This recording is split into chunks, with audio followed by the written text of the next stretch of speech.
Hey there, it's Jared Hamilton with the Hamilton Group at Cherry Creek Mortgage. Welcome to another edition of Job with Jared. Once again, happy Friday, everybody.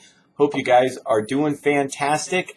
Last day of the month, last day of the first quarter. So I hope you guys had a good first quarter to start the year off. Well, rates finished the week basically unchanged from where they ended up last week. Now, last Friday, we did see interest rates improve pretty, significantly in the afternoon after it was announced that the current administration was pulling the American Health Care Act, the repeal and the replace of the Affordable Health Care Act.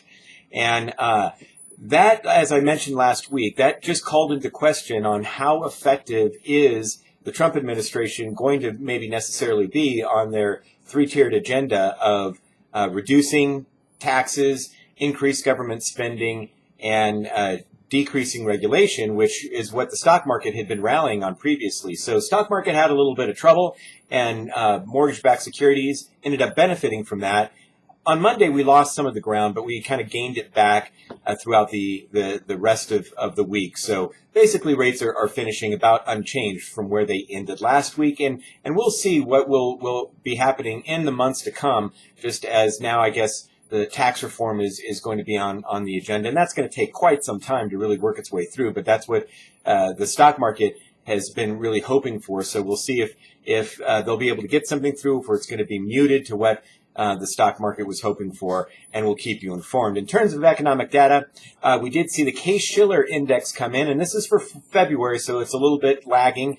First we'll start on the national side. The national index actually increased from 5.8 to 5.9.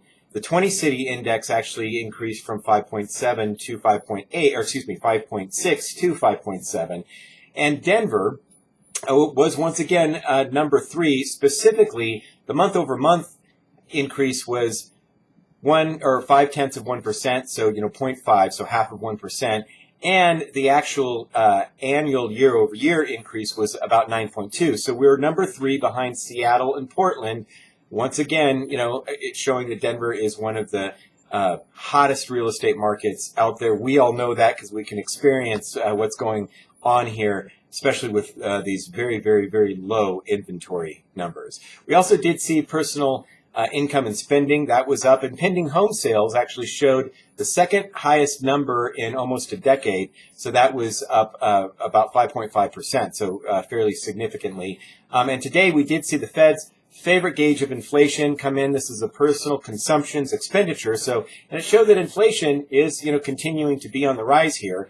It started last month it was at 1.8. Now we're at 2.1%. So we're over the Federal Reserve's target of that 2% inflation. Now the core number was down at 1.8. So the core number is still below 2%, but it does just show that there is, inflation here. And again, inflation is interest rates' arch enemy. So that is going to put some pressure on interest rates.